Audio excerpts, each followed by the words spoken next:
আপনি রদবদলের প্রস্তাব জমা দিয়েছিলেন সেপ্টেম্বর মাসে। অবশেষে সেই রদবদল হয়েছে। দেখা যাচ্ছে দুটো সিগনিফিকেন্ট, একটা হচ্ছে বীরভূমের অনুব্রত মন্ডলকে সভাপতি পদ থেকে সরিয়ে দিয়ে মুখ্যমন্ত্রীকে ঢোকানো হচ্ছে, এবং উত্তর কলকাতার সুদীপ বন্দ্যোপাধ্যায়কেও সেম সভাপতি পদ থেকে সরিয়ে দিয়ে আপনার কোর কমিটি গঠন করে দেওয়া হচ্ছে।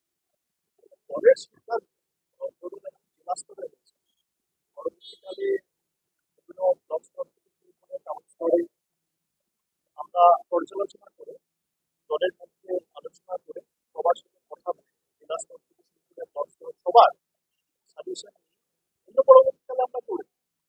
এবং যেখানে যা চেঞ্জ হয়েছে কোনটা দলের আমাদের যে অনুমোদন এটা করা হয়েছে আপনারা সকলে জানেন, এটা প্রকাশিত হয়েছে গত পরশু।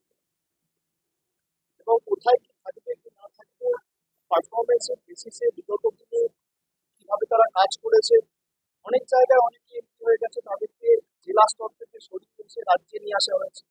তারা রাজ্য স্তরে কেউ সাধারণ সম্পাদক হয়েছে, কেউ সহসভাপতি হয়েছে, কেউ সম্পাদক হয়েছে। যারা জেলা স্তরে কাজ করেছিলেন তারা রাজ্য স্তরে কাজ করবে, এবং সবার রোল অনেক জায়গায় চেঞ্জ হয়েছে। অনেককে জেলা স্তরে নতুন ভাবে সুযোগ করে দেওয়া হয়েছে, যারা হয়তো খুব ভালো প্রচেষ্টা করেছে কিন্তু আশানুরূপ বা প্রত্যাশিত হয়তো আমরা ফল করতে পারি, কিন্তু পরিশ্রমের কোনো কমি রাখি তাদেরকেও আমরা পুরস্কৃত করেছি অনেক জায়গায়।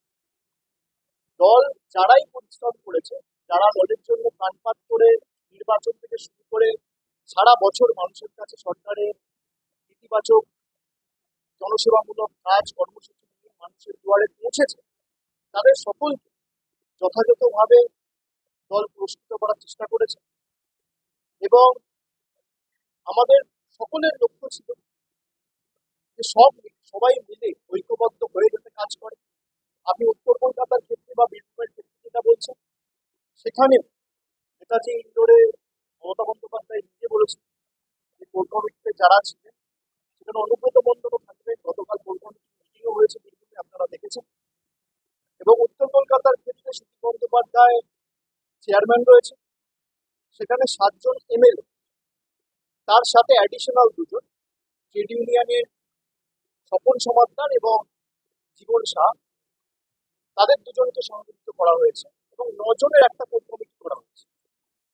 9 জনের কোর কমিটি করে সুদীপ বন্দ্যোপাধ্যায়কে চেয়ারম্যানের দায়িত্বে রাখা হয়েছে। তারা সবাই মিলে যৌথভাবে কথা বলে প্রত্যেকটা এমএলএ রিপ্রেজেন্টেশন যদি থাকে তাহলে সবাই মিলে টিম ওয়ার্ক করে কাজ করবে। কার ক্ষমতা খর্ব হলো, তাকে বেশি পুরস্কৃত করা হলো, এটা কি এভাবে দেখা ঠিক?